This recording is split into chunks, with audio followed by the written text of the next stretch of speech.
Kalau ditunjuk sebagai bakuda, itu harus mampu cari dana, tapi tidak dengan memeras rakyat. Tidak dengan memeras Iya, rakyat. tidak menaikkan BPHTB. Ya, tidak menaikkan PBB. Banyak jalan cari duit.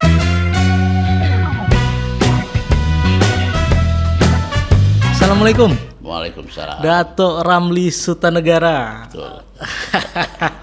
Terima kasih banyak, Dato. Ya. Dan apa nih, Pak Bro Dewan kita, Pak Bro Nanda ini yang udah menyempatkan mengambil jadwalnya aktivitas Dato untuk datang ke sini nih. Ya, terima kasih. Saya merasa senang datang ke sini. Siap Dato. Oke, Dato, usia berapa sekarang? Kepala berapa maksudnya? Kepala 7. Loh, seriusan? Betul. Oh. Di balik masih tua juga. Kalau di Provinsi Bangka Belitung yang masih full aktif seusia saya udah nggak ada lagi. Pak Momo itu? Momo junior saya. Masih junior ya? Junior. Oh.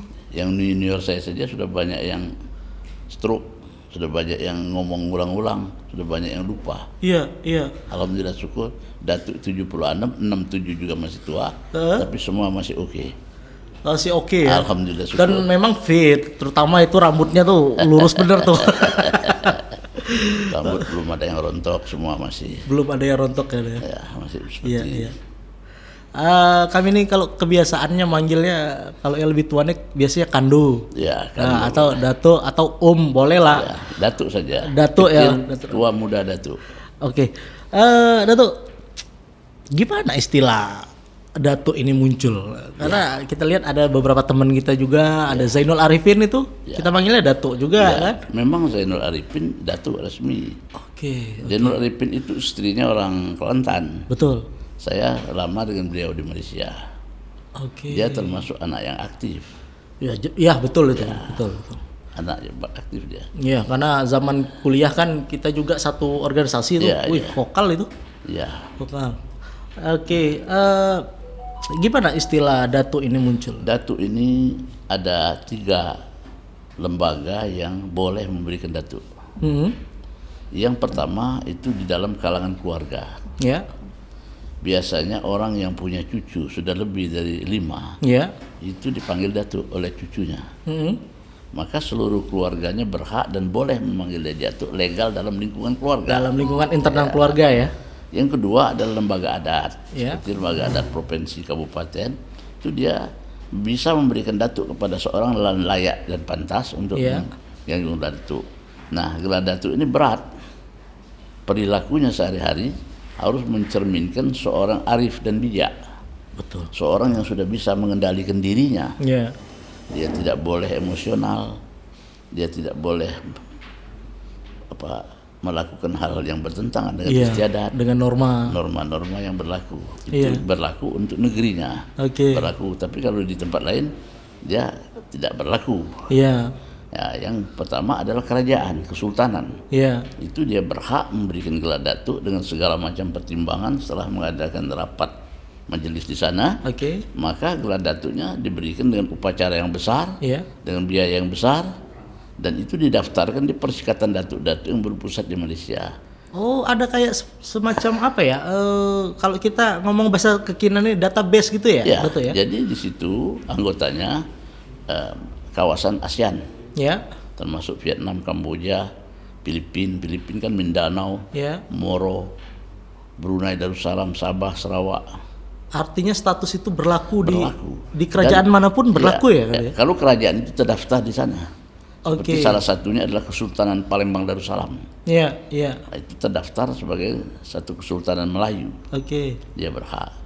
Nah, dan biasanya di sana juga dia tercatat untuk mendapatkan pelayanan di pemerintahan. Tidak seperti di sini hanya panggilan. Ya. Kalau di sana dia sangat dihormati. Ada beberapa tempat hotel dan sebagainya diskon, dipermudah dalam urusan perbankan. Bahkan di airport juga dia ada pelayanan imigrasi yang VIP. Oh, oke. Berarti gelar Dato ini semacam apa ya? Bangsawan kalau atau ksatria gitu ya? Ya. Jadi gelar Datuk itu Yang pertama, yang kedua Datuk Sri.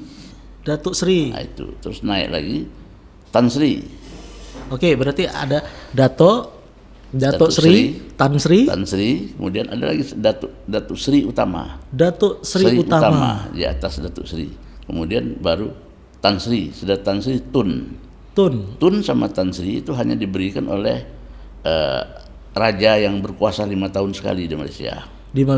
Ya, dipilih 5 tahun sekali dia berhak. Tapi kalau kerajaan-kerajaan tidak berhak memberikan gelar Tan Sri atau Tun. Oke, berarti itu sudah klaim kewenangan di Malaysia gitu ya? Di Malaysia. Kalau di Indonesia terbatas Datuk saja, Datuk Sri lah paling tinggi. Datuk dan Datuk Sri. Nah, tapi kebanyakan Datuk saja sudah cukup. Oke. Ada kriteria apa itu untuk bisa memperoleh gelar Datuk itu? Yang pertama, orang yang bergelar Datuk itu adalah orang yang santun bijak. Ya. Dia tidak pernah melakukan perbuatan tercela terhadap orang tua, terhadap wanita. Sayang dia orang muda, disayangi, orang tua dihormati. Ya, dia selalu didahulukan dalam setiap majelis. Perilakunya menjadi contoh, tindakannya menjadi berat. Pokoknya harus dilihat dia lain dari biasa. Itu untuk kriteria Datuk yang dari kerajaan. Kalau dari lembaga adat itu ada aturan-aturan sendiri. Mungkin kalau baik ya Datuk. Iya. Ada batasan usia nggak? Tidak terbatas usia. Artinya di bawah 18 pun? Jarang di bawah 18. Biasanya selalu yang di atas 30-an ya. Artinya kriteria secara garis besarnya dia berpengaruh lah ya. Dianggap tokoh yaitu di lingkungannya sehingga bisa memenuhi syarat untuk gelar Datuk itu. Oke. Nah, aktivitas hari ini kan setahu Dindo ada penganugerahan juga nih gelar terhadap di Provinsi Bangka Belitung ada satu daerah aliran sungai, itu aliran Sungai Jreng.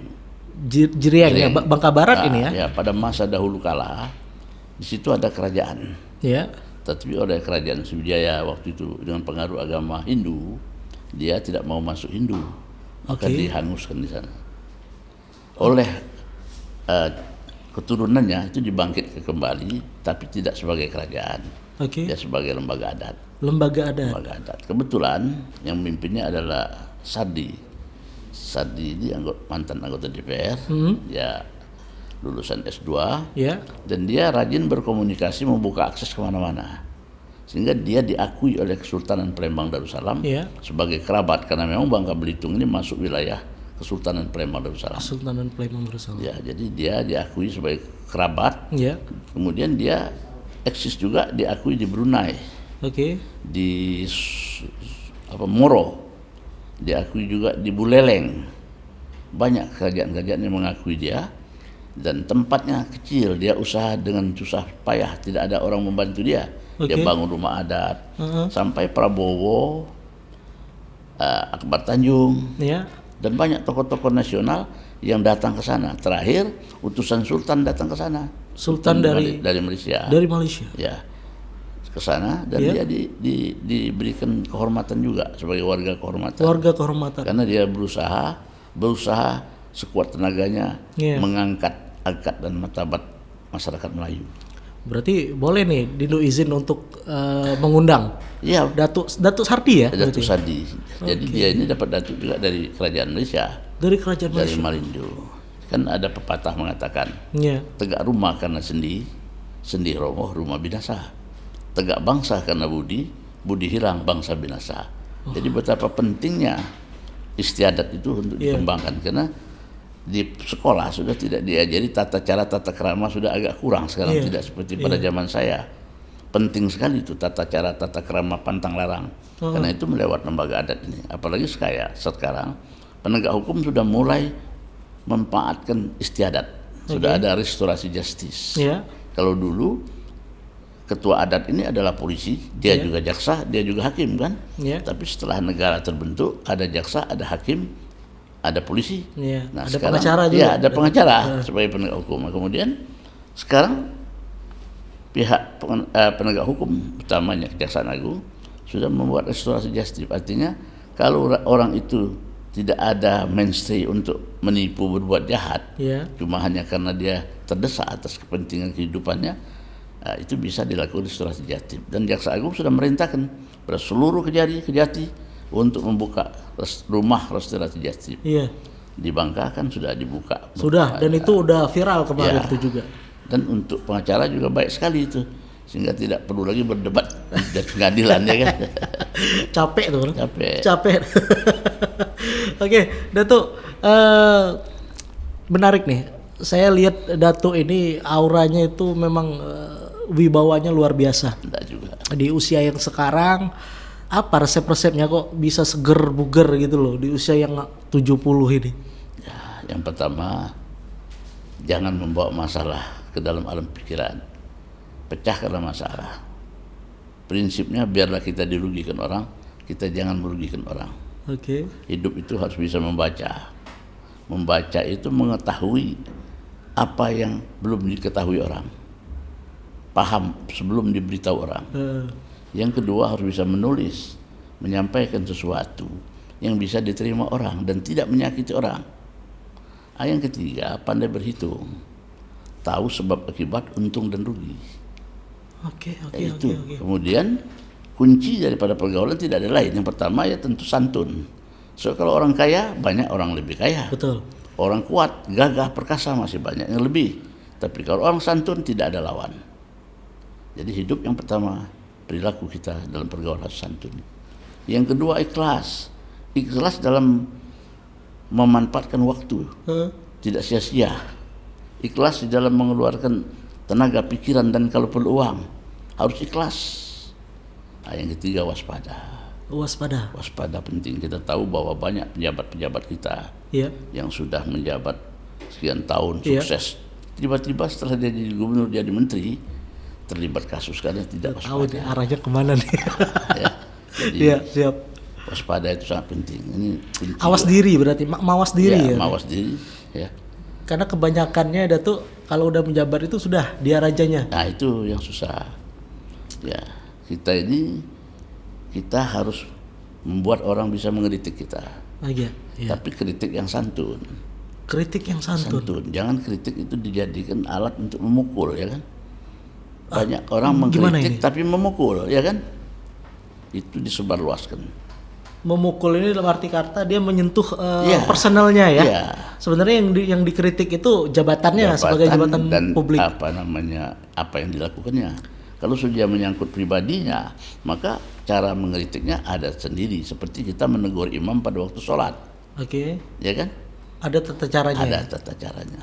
Itulah dengan memahami istiadat Melayu tadi. Iya. Ya toh? Nah, saya sudah usia begini, saya ingin menghibahkan waktu, tenaga, dan pikiran kalau perlu uang untuk kepentingan masyarakat. Saya pertama-tama masuk di Provinsi Bangka Belitung ini, yang saya lihat pertama adalah kesulitan bahan panganan sayur. Maka saya membawa sahabat-sahabat saya di Jawa, lebih kurang 200 orang, Iya. itu menanam sayur. Sampai sekarang sayuran yang kita butuhkan dari Matang Siantar dan dari Palembang hanya sampai 20% karena jasa-jasa mereka Iya. dijebus di Bangka Selatan. Yang kedua, saya melihat bahwa transportasi Palembang Bangka ini ditempuh dengan 6 jam tempoh hari. 6 jam. Itu kapal kayu mereknya Wartawan kalau saya tidak salah. Tahun berapa itu? Itu tahun 70. 7. Maka saya berpikir ini harus ada perintis. Iya. Maka tahun 90 saya mengusahakan 2 kapal cepat. 2 kapal cepat. Ya, itu namanya waktu itu Gading Mas. Oke. Itulah pelopor pertama angkutan laut. Waktu itu saya sebut itu jet foil. Jet foil. Padahal bukan jet foil, hanya kapal cepat. Tapi akhirnya melekatlah label jet foil itu. Oh iya. Setelah masuk Bahari Express, masuk lagi Sumber Bangka, Iya. saya berikan pasar kepada mereka. Saya jalan Batam, Pasir Gudang. Batam Pasir Gudang. Pasir Gudang Malaysia. Kebanyakan yang saya bawa adalah TKI dan barang-barang. Nah, yang ketiga, terjadilah musibah di mana pegawai PT Timah itu puluhan ribu diberhentikan dan tidak ada pesangon. Harga rumah menurun, penduduk pindah ke sana ke sini, panik. Saya pikir ini harus diberikan lapangan kerja. Iya. Kebetulan kawan-kawan saya di Malaysia yang dulu organisasi pemuda, saya di KNPI, mereka di Pemuda Malaysia. Ya. Nah, mereka sudah menjadi pejabat di sana. Oke. Saya tawarkan, kalian mau tak berusaha di daerah kami Bangka Belitung? Ya. Coba lihat dulu katanya, bagaimana pH tanahnya, bagaimana curah hujan. Kalau cocok tanahnya, kita boleh, kita bawa ke Bandung, sampai ke sana, datang ke sini, oke, saya harus siapkan tanah. Ya. Waktu itu saya mendapat penolakan dari masyarakat, demo di mana-mana, Oke, dalam rangka membuka usaha perkebunan sawit. perkebunan sawit. Ya. Akhirnya masyarakat memahami dan kebun sudah berdiri di sini. Saya Ya. rintis yang pertama tahun 93. 93. Ya, Berarti itu pelopor juga Datuk ya? sangat pelopor di daerah Puding dan Bangka Barat, Bangka Indo. Iya. Sekarang perusahaan yang kita bawa ada 4 perusahaan dengan 4 PKS, pabrik kapal sawit, Pemilik kapal. yang menyerap tenaga kerja ribuan, puluhan ribu tenaga kerja. Kemudian saya berpikir lagi, kalau masyarakat Bangka Belitung ini hanya bekerja saja, kapan dia mau makmur? Pemerintah menganjurkan untuk memberikan plasma Ya. paling besar 20%. Oke. Pengusaha lain mencari yang terkecil, kalau bisa 10%. Saya berikan 30, ada yang 40% Plasma. plasma. Wow. Dan sekarang mereka sudah dalam koperasi ini sudah cukup sejahtera. Iya, Sehingga iya. Presiden memberikan saya penghargaan sebagai penggerak koperasi pada tahun 2018 di Jambi. Di Jambi. Nah, sebelumnya pada tahun saya jadi anggota MPR itu tahun 2004, Iya. 2004. Saya lihat antri minyak ini paling banyak di sini. Di mana-mana antri minyak. Saya menghadap Ibu Megawati Ya. sama Taufik Kimas. Tengah malam jam 2 saya diterima. Saya minta SPBU untuk menyebarkan minyak ini. Kami Iya. minta 50. 50 titik Ya, 50. Saya dikasih 30. Dan inilah yang sekarang ada ini, itu adalah karya saya yang saya tawarkan kepada masyarakat yang mau berusaha, dan itu Iya. sudah dibangun sekarang. Sekarang sudah tidak banyak antri. Kalau toh antri kan bukan karena kurang SPBU, kurang minyaknya. Kurang kan. minyaknya, betul. Di mana-mana itu. Betul, betul. Nah, Betul. itu antara lain. Nah, di bidang pendidikan juga saya sudah berusaha Heeh. anak-anak kita sekolahkan di luar negeri supaya lebih paham. Tapi berapa orang sekolah kan nggak mau pulang dia. Ada yang sudah kawin di Malaysia, lupa bahwa dia disekolahkan itu untuk Memajukan membangun, daerahnya. ya, memajukan daerah. Nah, terakhir saya lihat ini perlu pengembangan adat. Maka itulah saya gerakkan adat ini. Baik dengan cara-cara adat yang ada kita gali, Ya. istilah orang batang terendam kita angkat, maupun cara-cara ATM. Awasi, Ya. tiru, Modifikasi. Betul. yang baik kita ambil, tidak salah kan? Betul. Karena Bangka Belitung ini bukan tidak sama-sama Sumatera Selatan. Bangka Belitung ini adalah Indonesia. Karena orang-orang Pulauan Bangka Belitung ini tidak murni orang-orang keturunan asli sini. Iya. Banyak dari luar daerah lain. Betul, Ada Bugis, betul. ada Padang, ada Palembang dan sebagainya. Maka Iya. itu istiadatnya bermacam ragam, Bermacam-macam. dijadikan satu. Sekarang lembaga adat sudah mapan. Iya. Nah, itulah salah satu penggerak yang aktif adalah saudara Datuk Sardi tadi. Datuk Sardi. Dia berusaha sendiri. Tadi waktu saya memberikan sambutan, saya minta supaya salah satu yang menerima gelar yaitu Edi Kordi atau Pak Buyung Ya, ya, dan ya. Pak Hercules supaya dapat membantu bagaimana memperbaiki rumah adat itu. Karena banyak orang yang sudah diberi gelar adat, tapi si Sardi tidak mau minta. Tapi dengan kepeloporan dari Edi Kurdi dan Adinda Hercules, mungkin sedikitnya kita besari agak pantas juga, karena banyak orang asing datang ke sana. Iya, iya. Kemudian kita kumpulkan juga benda-benda pusaka yang ada menjadi museum. Ya, sebab itulah kebanggaan kita sebagai orang-orang Melayu yang ada di provinsi. Ya, memang belum ada ya Datuk ya untuk museum sendiri ya. Belum ada. Yang ada museum timah gitu kan. Nah, ya karena memang terus terang tidak bisa dibantah, Bangka Belitung Dabo Singkep adalah kerajaan timah pada masa lalu, ya kan. Jalan dibuatkan timah, Iya. air disediakan timah, listrik disediakan timah. Tapi sekarang situasi sudah berubah, maka Iya. kita harus mandiri. Iya, betul. Bagaimanapun upaya untuk bagaimana membuat Bangka Belitung lebih maju. Iya, iya, iya. Oke, Datuk, luar biasa nih. Jadi kan gini, sepengetahuan kami, Datuk ini adalah orang yang memang pelopor di segala bidang. Pelopor dijalanin, kalau sudah jalan dikasih ke orang. Ya, Iya kan ya. Gimana perkembangan di Bangka Belitung ini sendiri, Datuk? Menurut kacamata Datuk nih, apakah cukup sehat atau sehat perpolitikannya? ya, yang jelas bahwa saya sebagai anggota DPR yang pertama-tama mendukung berdirinya Provinsi Bangka Belitung sudah cukup lumayan lah, kemajuan banyak sekali. Berarti pada saat itu Datuk masih status Ya, DPR MPR ya? saya terakhir 2004. Oh iya. Jadi iya, saya iya. dukung penuh itu. Saya dukung penuh dan sekarang sudah ada kemajuan. Bukan banyak kemajuan, Iya. ada kemajuan. Ada kemajuan. Nah, kalau banyak tidak, karena kita masih kekurangan sumber daya manusia. Kalau sumber daya alam berlimpah di sini. Iya. Saya mengatakan bahwa kalau kita memiliki orang-orang, kader-kader Iya. daerah yang memang pandai, Iya. bukan pintar, pandai dan sudah memiliki akses kemana-mana. Brunei kalah dengan Bangka Belitung karena harta terpendam di dalam tanah kita ini sangat luar biasa. Tinggal kita nanti bagaimana caranya Oke. supaya pemimpin kita ini akomodatif di dalam pikiran. Gimana tuh? Jadi Datuk? pemimpin itu tidak bisa merasa dirinya pandai sendiri. Oke. Dia harus meminta masukan dari tokoh-tokoh cerdik pandai di sini. Cendekiawan lah ya. Cendekiawan. Iya. Kita lihat banyak anak-anak Bangka Belitung ini yang disekolahkan orang tuanya di Amerika, di Australia. Betul. Tapi sampai di sini tidak dihargai. Saya menyarankan supaya nanti pada saatnya pemerintah membuat mereka ini menjadi semacam think tank di Pemda. Tidak usah jadi pegawai negeri. Iya. Kasih waktu sebulan 2 kali untuk berdiskusi. Iya. Apa yang mereka ketahui. Kemudian orang-orang yang berpengalaman, yang pernah menjadi duta, yang pernah menjadi anggota lembaga tinggi negara, dikumpulkan, ada masukan, terima. Sebab menerima masukan dari orang lain membuat kita tidak capek belajar lagi. Kesempatan belajar ini sudah tidak ada. Sekarang kita harus bergerak maju. Iya. Provinsi ini butuh sumber daya manusia. Kalaulah ada sumber daya manusia yang handal, negeri ini akan mengalahi Brunei. Saya sudah dapat penjelasan dari beberapa ahli-ahli. Tapi gini Datuk, kebanyakan kita memang tidak terlalu menghargai terhadap apa ya, kepintaran orang. Lebihnya kita menghargai orang itu kaya dari sisi materi. Karena kan gini, di kantor kita nih Datuk, PR kita dulu, public relation kita dulu kan cewek nih. Iftah namanya.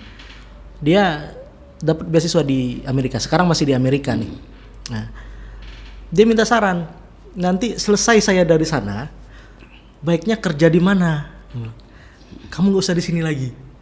Mendingan kerja aja di sana. Kalau memang dapat gitu kan, atau enggak di Jakarta aja. Karena kebanyakannya nanti kamu capek sendiri di sini. Nah, itulah dalam kita mempersiapkan pemimpin itu. Pemimpin itu memang harus melalui seleksi. Karakternya betul-betul. Iya, iya. Jangan pemimpin itu dipilih karena kemampuan keuangan. So kenyataan yang ada kan sekarang ini untuk menjadi pemimpin itu harus ada 3 syarat. Apa tuh? Yang pertama popularitas. Betul. Orang tahu dengan dia. Iya, Orang kenal. kenal sama dia. Yang kedua elektabilitas. Seberapa jauh orang menyenangi dia. 2 ini saja tidak cukup. Yang terakhir isi tas. Ya kan? Rakyat sekarang tidak mau lagi dikasih kaos, dikasih kalender. Dia mau rupiah. Ya kan? Itu karena kita terlalu cepat mentransformasikan ini budaya ini kan. Oke. Yang seharusnya belum sampai ke sana. Dulu dan sistem kita ini juga sudah berubah. Yang sebagian orang menganggap ini lebih baik daripada dulu. Demokrasi. Padahal menurut saya demokrasi itu semacam hantu saja. Oke. Ya kan? Kalau dulu yang dipilih ini bukan orang tapi partai. Partai, betul. Partai yang menyiapkan kadernya. Yang menentukan. Iya. Biasanya partai itu melihat kader ini dari apa yang sudah dia didik selama ini. Oke. Ketiga, untuk menjadi seorang pemimpin itu harus melalui yang namanya seleksi. Ya. Kedua, harus melalui screening. Ketiga, harus melalui litsus, penelitian khusus. Kemudian untuk menjadi anggota DPR atau pusat sama dengan pegawai negeri. Setelah lulus pegawai negeri kan dia sekolahkan lagi. Ada jenjangnya Ada. berarti. Nah, untuk menjadi anggota DPR orang harus melalui namanya suscalek, Suscalek. khusus calon legislatif. sehingga dia tahu bagaimana perilaku seorang DPR yang sebut yang terhormat. Iya. Cara berpakaian, cara ngomong, cara menyampaikan pendapat. Ya, tidak asal beda saja. Ya, tampak sekarang ini bukan di Bangka Belitung maksud saya, di tempat lain yang sama. Iya. Mereka asal tampil beda kalau menghadapi eksekutif. Padahal eksekutif itu untuk menangkap jabatan mereka sekolah dulu. Iya. Karena dia legislatif happy, jadi ya iya saja. Padahal sebenarnya saya harapkan kita ini diberikan pembekalan dulu. Kalau dulu kan partai ini ada kaderisasi. Kaderisasi, betul. Kalau dulu ada di Golkar itu ada namanya karakter des, kader penggerak teritorial. Nah, itu dipelajari. Nah, sekarang partai yang saya lihat sudah ada sekolahnya ini, Partai Nasdem ada satu akademi ya. Iya, iya. Kemudian PDIP sudah ada sekolahnya, betul-betul sekolah. Iya, Ada gubernurnya. Mudah-mudahan dengan adanya kemajuan partai-partai ini nanti akan menimbulkan pemimpin yang berkualitas. Iya. Nah, termasuk berkualitas di daerah kita ini. Oke. Ya, saya yakin dan percaya banyak generasi muda yang nanti akan tampil sebagai anggota legislatif dan sebagai pemimpin wali kota atau bupati ya, akan muncul. Itu harapan saya, sehingga provinsi Bangka Belitung ini akan melesat maju. Tapi kalau dilihat dari berdirinya provinsi ya ada kemajuan. Iya. Tapi belum sebagaimana yang diharapkan ya kan. Oke. Masih banyak yang perlu diatasi. Siap. Oke, terakhir Datuk. Sudah maju ke Bangka Belitung? Ya ada Saat ini. langkah maju sudah, tapi belum kencang majunya. Kesalahan siapa ini? Sudah melangkah maju. Kesalahan kita semua. Kesalahan kita semua. Kita semua. Ya kita semua, terutama kita mendidik rakyat kita. Oke. Rakyat kita nggak gampang manut sekarang. Saya tidak bisa sebutkan, ada yang tidak berhak, tidak boleh masuk masjid, malahan disambut dengan rebana di masjid. Itu salah satu kan. Mestinya kita tahu ini nggak boleh. Ada batasannya. Ada batasan semua ya. Itu salah satu contoh kecil.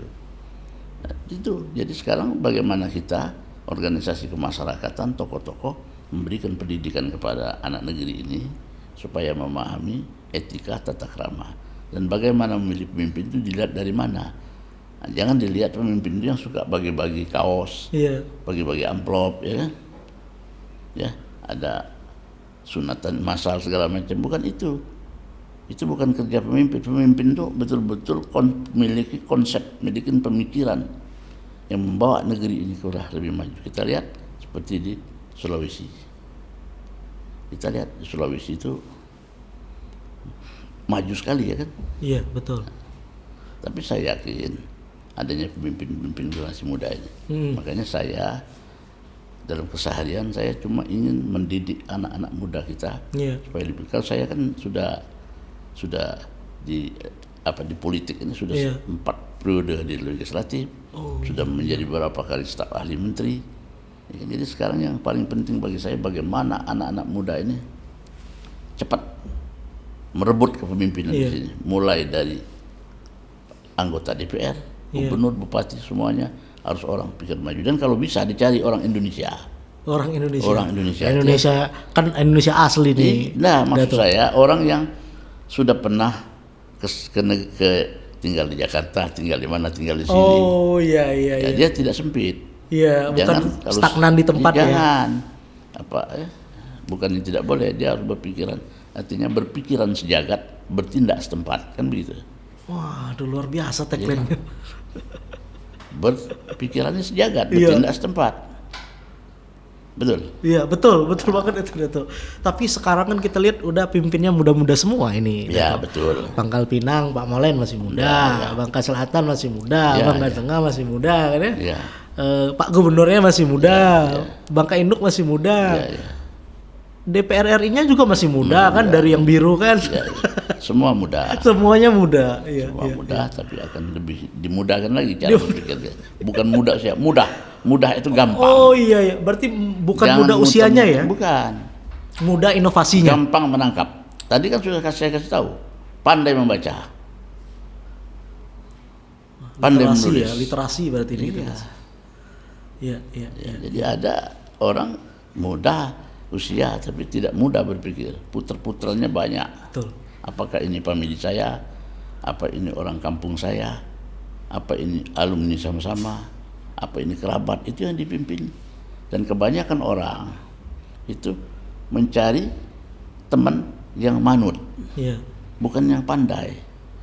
Mau sukses itu kita kalau pemimpin itu harus dicari yang pertama orang pandai, yang kedua orang memiliki akses. Iya. Penting kalau mau urusan ke Bappenas kemana-mana dia punya jalur, Jaringan. jaringan harus luas. Ya. Yang ketiga orang yang pandai cari dana. Kalau ditunjuk sebagai bakuda itu harus mampu cari dana, tapi tidak dengan memeras rakyat. Tidak dengan memeras Iya, rakyat. tidak menaikkan BPHTB. Ya, tidak menaikkan PBB. Banyak jalan cari duit ini. Betul. Saya no komen lah kalau itu. Ya. Datuk, karena memang akhir-akhir ini viral itu. Iya. Itu jadi yang cari jalan. Iya. Iya. Maka itu Baik. apalagi memimpin perusahaan-perusahaan milik daerah itu harus orang yang berjiwa bisnis pure, bisnis yang betul-betul orang pasar. Inovatif. Iya, inovatif. Iya. Jangan mantan pegawai negeri, dia kan bukan nggak bisa, dia tidak selihai orang yang berpengalaman di lapangan. Ini tajam bener loh ini. Halus tapi tajam loh artinya ini. Paham betul. Ya itu apa yang saya lihat, apa yang saya rasakan. Iya. Ini emang bahasa santunnya Datuk ya ini. Jadi biar pemirsa aja yang mereduksi kalimat-kalimat Datuk ini. Oke, Datuk. Berapa menit bro? 30 menit. Ya, tidak terasa ya. Udah terasa Datuk. Ya. Dan luar biasa. Ya, terima kasih. Kita memang Dino baru pertama nih Ya, ketemu terima Datuk kasih, nih, dan memang ternyata orangnya seperti yang saya pikirkan. Terima kasih. Datuk, terima kasih banyak sudah menyempatkan waktu ke sini Datuk di sela-sela kesibukannya dan aktivitas yang tadi jalan jauh, tiba-tiba masih mau berhenti ke sini. Satu waktu kalau ada apa-apa saya siap diundang. Saya sudah 21 buku yang saya karang. Tahu Tapi yang saya bawa cuma 2. Yang pertama Apa ini? buku Korupsi Sampai Mati. Ini karya Datuk nih. Ya, jadi ini saya tulis, tetapi saya punya edit Iya. itu adalah anak angkat saya, Ahmadi Sofyan. Oh, itu teman kita juga dia, itu. dia mengedit di sini dan di sini ada sambutan Jaksa Agung, kemudian Profesor Ambulian dan Ketua Ombudsman ya. Ini saya serahkan untuk anak. Terima kasih banyak kan. Nah, yang kedua, banyak, ini Datuk. buku kalau tidak kuat bacanya nangis. Ini Korupsi Sampai Mati. Nah, ini buku pengalaman percintaan saya di Jepang. Saya 2 tahun di Jepang, tapi tidak jadi kawin. Orang asli sana. Ya, ini buku ini kalau orang tidak kuat dia menangis. Ini pengalaman betul-betul saya tulis. Jadi judulnya Mai Sakura, Kasih Tak Sampai. Asik. Jadi ini dunia percintaannya Datuk nih ada di buku ini nih. Ada. Dan kita yang baca. Baik, terima kasih banyak Datuk. Saya akan mempelajari cara bercinta Datuk sampai di mana. Nanti saya Kasih tak kirim sampai. lagi buku-buku lainnya ya untuk perpustakaan di sini. Ya, terima kasih banyak Datuk. Alhamdulillah. Mantap. Kita terima nih Datuk. Baik, saya minum ya. Silakan Datuk. Ya Allah, lupa saya minum. Ini Kasihkan baru. ngobrol.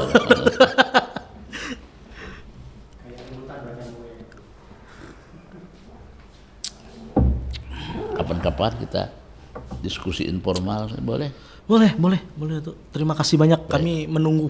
Baik, terima kasih. Menunggu itu karena memang selama ini yang saya tahu cuma dari media dan spanduk beliau. Nah, ini orangnya asli ini berwibawa sekali. Itu anak-anak didik saya masang spanduk itu supaya memberitahu orang saya masih sehat. Lah memang masih sehat Sebab kok. Junior saya satu orang tidak usah saya sebut namanya, saat sholat Jumat sama saya, dia bawa mobil, saya bawa mobil. Iya. Pulang dia mau ikut saya. Saya bilang kau tadi kan bawa mobil. Iya. Mapa mau ikut abang? Oh iya saya lupa. Mobil sebesar itu dia lupa. Nonton bawa istrinya pun tinggal. Ya Allah memberi saya ingatan masih seperti dulu. Cuma saya ini orang hobi makan. Nah, jadi saya tanya tadi berapa lantai 1 katanya, naiklah saya. Kalau 3 enggak berani berarti. Ya bisa tapi pelan. Siap. Oke, Apa Datuk. tidak ada menyangkut Hercules? Tidak ada. Gini, Mau ditambah? tadi kan memang rencana kita undang. Jadi duduknya berdua nih ya, Datuk dengan apa ya manggil? Datuk Hercules kalau sekarang ya? Ya, Datuk Hercules. Ya. Cuman ternyata ada informasi beliau sakit, demam di perjalanan menuju ke sini. walaupun tidak direkam, saya mau jelaskan. Ya, silakan. Hercules ini dalam satu pemberitaan diberitakan bahwa dia seorang kepala preman. Oh, itu semua orang tahu. Ya, dia ini adalah pejuang Seroja Timur Betul. yang mendapat penghargaan dari pemerintah Indonesia. Betul. Kemarin dia dilantik sebagai Direktur PD Pasar Jaya ya, Betul. oleh Anies Baswedan. Betul. Kemudian dia dekat dengan Angkatan Darat, Angkatan Udara. Iya. Beliau itu punya sekolah Di mana? di Indramayu. Punya usaha kapal penangkap ikan banyak. Kapal nangkap ikan, betul. Belasan. Betul. Anaknya itu sekolah di Amerika, di Australia. Jadi saya lihat perilaku beliau ini, ketokohannya, Iya. maka itu dia mau masuk Bangka Belitung harus kita sambut. Iya. Rapat kita lembaga adat sama Sadi, Iya. diterima maka diberi hadiah gelar. Tidak ada perdebatan di situ. Adalah satu dua ya. orang, tapi akhirnya setuju. Ya mayoritas setuju lah ya. Berarti itulah memang rekodnya baik gitu. Ya manusia ini kan tidak bisa dilihat seperti ayam. Oke. Oh ini ada telurnya, tidak bisa. Manusia ini hari ini, besok dia sudah berubah.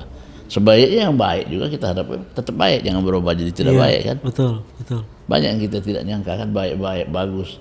Jadi imam sholat, jadi kiai itu korupsi masuk penjara, uang masjid dimakannya. Luar biasa Datuk nih. Nggak berani lama-lama gitu.